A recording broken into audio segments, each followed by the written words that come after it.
Hello everyone, आज है world spine day और मैं आपको बताने वाली हूँ कि आप अपनी रीढ़ की हड्डी को कैसे मजबूत रख सकते हैं या फिर क्या कुछ गलतियां आपको नहीं करनी चाहिए।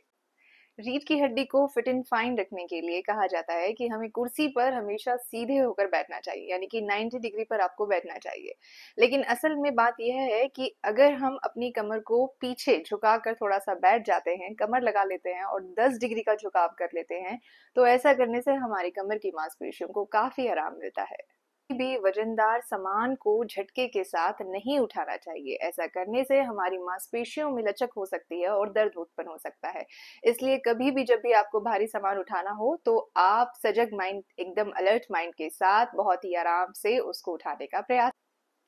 टेबल और कुर्सी को पास पास रखना चाहिए। यस, जब भी आप अपने टेबल पर बैठकर पढ़ते हैं या कोई भी काम करते हैं तो आपकी जो चेयर है, कुर्सी है, वो आपकी मेज के, टेबल के ज्यादा से ज्यादा समीप होनी चाहिए और आपकी कोहनी से लेकर कलाई तक का भाग आपकी टेबल पर रखा होना चाहिए जब भी आप कुछ राइटिंग करते हैं, लिखते हैं।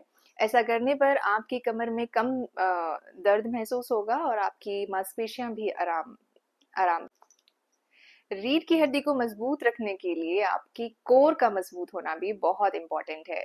अगर आपकी कोर मजबूत होती है तो आसपास के आपकी पीठ की मांसपेशियां और आपकी कोर मसल्स जो होती है अगर स्ट्रांग रहती हैं तो आपकी मांसपेशियों को काफी आराम मिलता है।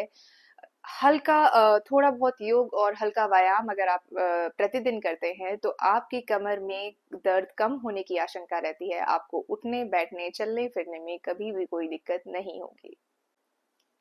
आपको हमेशा सही तकिए का चयन करना चाहिए। सिर से लेकर गर्दन का ये जो हिस्सा है इसको सपोर्ट देना चाहिए। जिन लोगों को ऑलरेडी सर्वाइकल होता है या पीठ में दर्द होता है उनको कम से कम मोटा तकिया यूज करना चाहिए, यानी कि बहुत ही पतला अगर तकिया यूज करते हैं तो वेल एंड गुड है। और तकिया जो है काफी ना तो बहुत ज्यादा सॉफ्ट होना चाहिए ना ही काफी ज्यादा हार्ड होना चाहिए, तो इस बात का भी आप खास ध्यान रखिए। रीढ़ की हड्डी को मजबूत रखने के लिए आपकी डाइट बहुत अच्छी होनी चाहिए। प्रतिदिन आपकी डाइट में कैल्शियम, विटामिन डी और भरपूर मात्रा में प्रोटीन होना चाहिए। दिन में कम से कम आपको 2 से 3 लीटर पानी भी अवश्य पीना चाहिए। ज्यादातर कमर दर्द यूं ही ठीक हो जाते हैं अगर हम थोड़ा सा योगा अभ्यास या फिर स्ट्रेचिंग कर लेते हैं तो। लेकिन कुछ कमर दर्द इतने सीवियर होते हैं कि हमें एमआरआई या फिर सर्जरी के लिए जाना पड़ता है।